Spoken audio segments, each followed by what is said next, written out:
charity work with our military. If anyone deserves it, it's Gary Sinise. Jed, down to you. Thanks so much, Pete. A children's book sparking outrage in one New Jersey town. A public reading of the book, P is for Palestine, has been postponed after members of the local Jewish community said it inspires violence and anti-Semitism. But proponents claim the backlash is racist against Palestinians. Here to weigh in is Congressman Lee Zeldin of New York, one of two Jewish Republicans in Congress. Congressman, welcome to the show, first off. Thank you. Good morning. Good morning. So what do you make of the controversy surrounding this particular book? Is it justified? Has it gone too far? What do you think?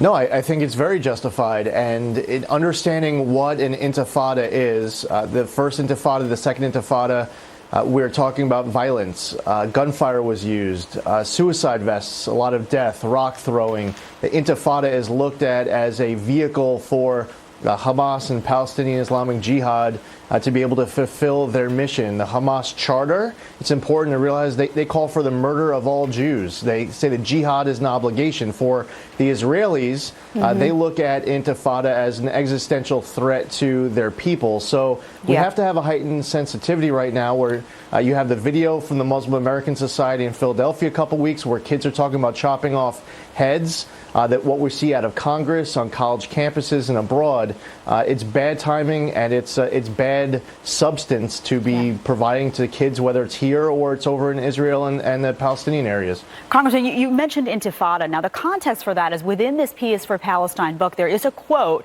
and it says, I is for intifada. Intifada is Arabic for rising up for what is right, if you are a kid or a grown-up. So, you know, when you look at this, the graphics are geared toward children. This is a children's book. It calls for this rising up, and the question that most people have when they look at that is, what exactly are you calling for? What type of rising up are you hoping this incentivizes in people, in children in particular? And I think history is an important lesson in looking at what has happened over the course of decades past when intifadas have taken place. And Hamas has been involved in it. Palestinian Islamic Jihad has been involved in it. People have died. There were many suicide bombings in the 2000s when the second Palestinian Intifada took place. There are people who call for a third Palestinian Intifada with the goal of wiping Israel off of the map. So in understanding what that word means, it's really important to see how an Intifada has been used in the past. Now, some talk about an Intifada as just civil disobedience, but that just defies history, logic, and what the proponents are looking to use it for.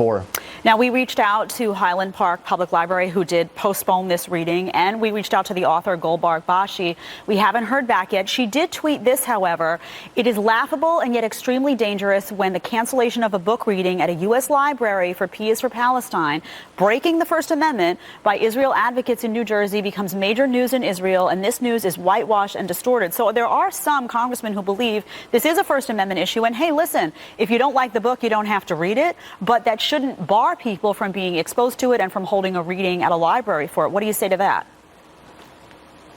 Yeah, so this is the problem with the whole textbook issue where the Palestinians have been seeking to educate that next generation in the case of that Muslim American Society in Philadelphia that I pointed to, where they had children reading poems, singing songs about chopping off other people's heads and liberating the Al-Aqsa Mosque, where textbooks are used over in Palestinian areas where the textbooks, they rewrite history. They use maps where they won't even recognize Israel in its map. They won't teach about Judaism. So this is really about a larger issue, not just in the United States, not just abroad, but globally, where we're looking at that next generation being indoctrinated, not being given all of their facts. Well, Representative, we appreciate your take.